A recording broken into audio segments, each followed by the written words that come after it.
pengalaman saya yang sangat berharga saya bagikan kepada semua teman kreator. Jangan sampai ada yang seperti saya dengan kecerobohan saya yang ingin membuat konten yang lagi benar-benar dicari oleh masyarakat. Ternyata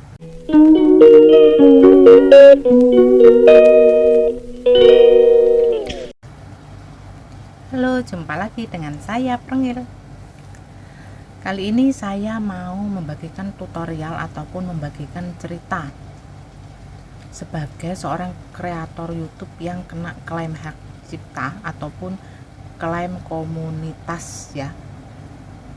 Di sini saya membagikan pengalaman pribadi saya.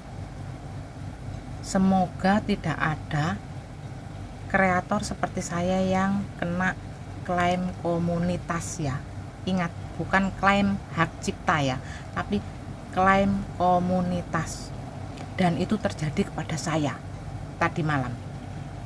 Sebenarnya itu memang kesalahan saya murni, tapi bukan saya sengaja, bahkan saya lupa sekali kalau saya mengupload video yang sedang booming ataupun sedang tenar, bahkan berita terbaru ya bagi saya ya, karena berita ini itu tidak cuma sebelum saya itu sudah benar-benar booming hari-hari ini. Jadi saya membuat intinya bukan video, tapi saya membuat story untuk berapa menit saja, dan itu bukan ngambil dari videonya, tapi mengambil dari cuplikan foto, bukan video ya, foto yang saya rangkum menjadi video, saya upload menjadi story. Jadi saya mengambil potongan-potongan foto itu dan saya jadikan video. Ternyata di dalam foto itu ada muka seorang anak kecil yang bekas dianiaya.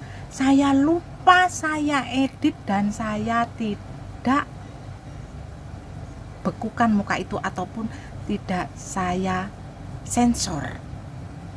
Bener-bener kelihatan muka anak itu, dan alhasil saya kena klaim pedoman karena saya mengupload foto seorang anak yang mukanya benar-benar kelihatan habis dianiaya.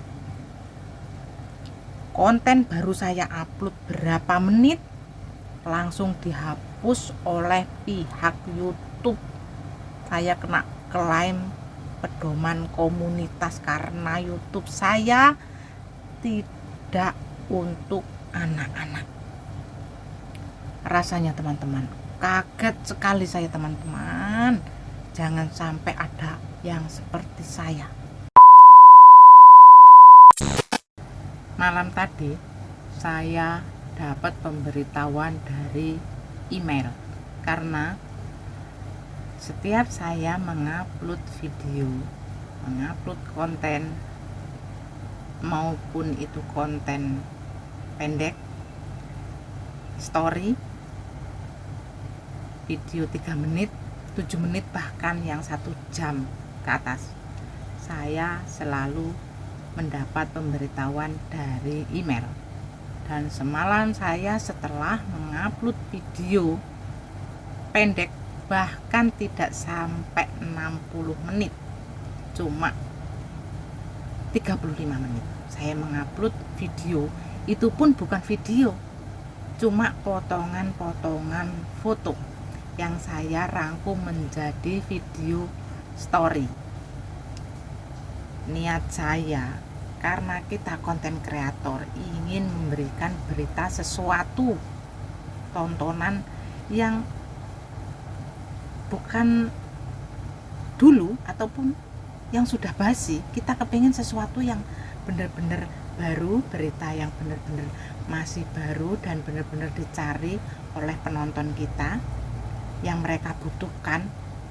Jadi ada berita baru yang sedang booming ataupun berita yang ya bukan berita tentang artis ya, ini tapi tentang kekerasan seorang anak kecil, kekerasan seorang suster kepada anak asuhnya. Saya tidak berani mengupload video yang terekam, tapi saya mengambil potongan-potongan foto, saya rangkum menjadi video itu. Alhasil, atas kesalahan saya kena klaim komunitas, teman-teman. Alangkah kagetnya selama saya jadi konten kreator di YouTube ini hampir 4 tahun. Baru kali ini saya merasakan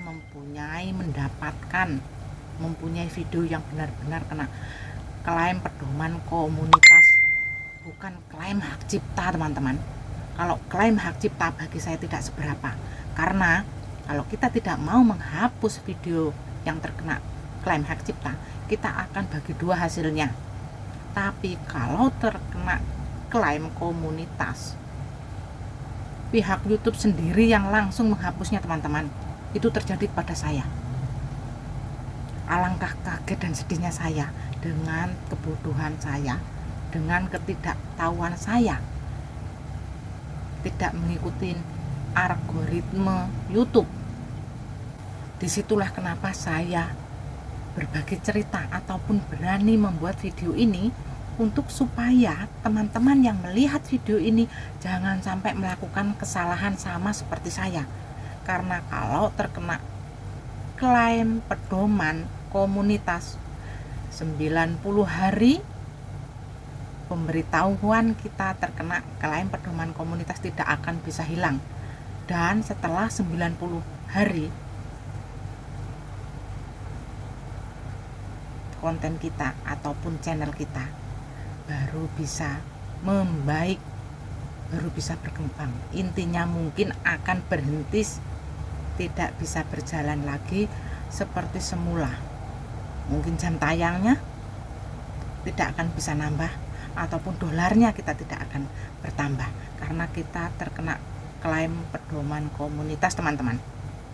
Dan dalam waktu 90 hari kalau saya melakukan kesalahan 2 kali lagi berturut-turut, jadi 3 kali ya teman-teman, ingat, 3 kali berturut-turut dalam 90 hari setelah mempunyai peringatan klaim pedoman, saya masih berani melakukan kesalahan. Dan walaupun itu tidak sengaja, aplikasi YouTube saya akan dihapus permanen langsung dari pihak YouTube. Alangkah kagetnya saya, teman-teman. Jangan ada yang sampai seperti saya. Dan tidak cuma itu saja, teman-teman. 1 minggu setelah saya terkena klaim pedoman, peringatan pedoman komunitas itu, saya tidak boleh melakukan kegiatan apapun di YouTube.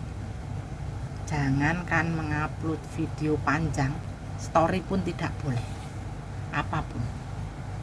Sedihnya teman-teman, kaget sekali saya.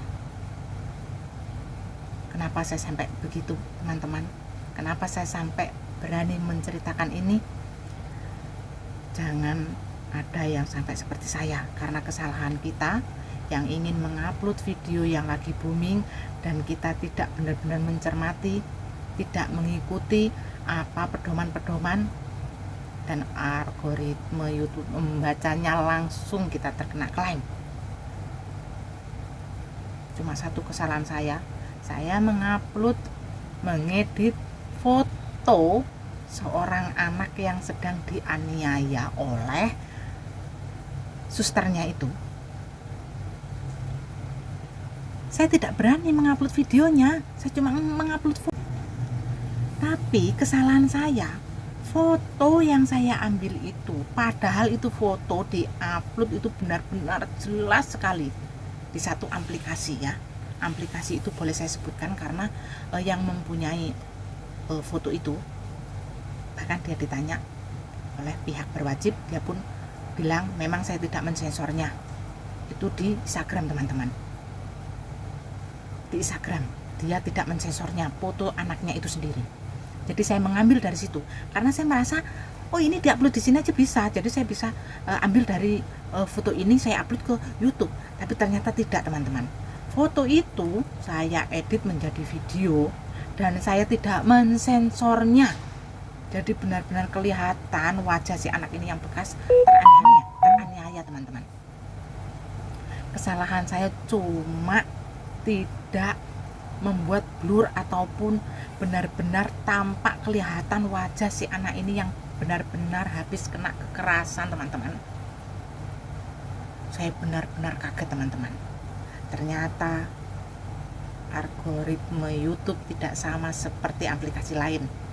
Kalau memang benar-benar video yang kita upload itu tidak mematuhi pedoman, kita benar-benar kena klaim. Jangan sampai terjadi kepada siapapun, cukup dengan saya. Jadi teman-teman, pada intinya memang kita harus konsisten di dalam perkontenan YouTube ataupun Facebook ataupun Instagram, konten apapun itu. Kalau memang kita sudah berkecimpung di situ, tapi harus waspada dan kita harus benar-benar tahu yang mana yang harus kita upload, mana yang tidak boleh. Jadi mulai sekarang saya benar-benar akan mengikuti apa dan bagaimana seharusnya yang boleh diupload di YouTube, karena YouTube benar-benar memperhatikan apa-apa yang kita upload, tidak asal-asalan dan tidak sembarangan semua video masuk. Apalagi kalau channel kita tidak buat anak-anak. Ingat, channel kita, video kita bukan untuk anak-anak. Setiap kita ngupload video, di situ akan ditanya, video ini untuk anak-anak kah? Iya atau tidak?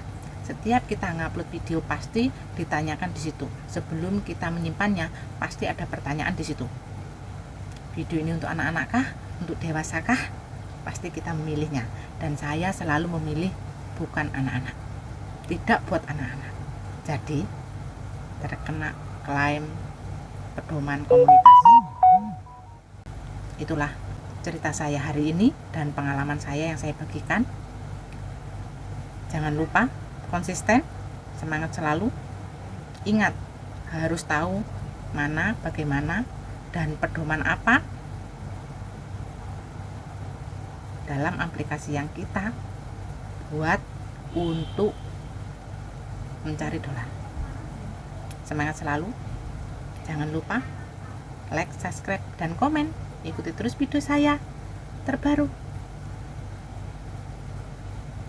Saya sebagai konten kreator baru kali ini membagikan cerita yang benar-benar membuat saya kaget, dan jangan sampai ada yang melakukan, ada yang terjadi seperti saya. Terima kasih. Salam sukses selalu dari saya, Perngil.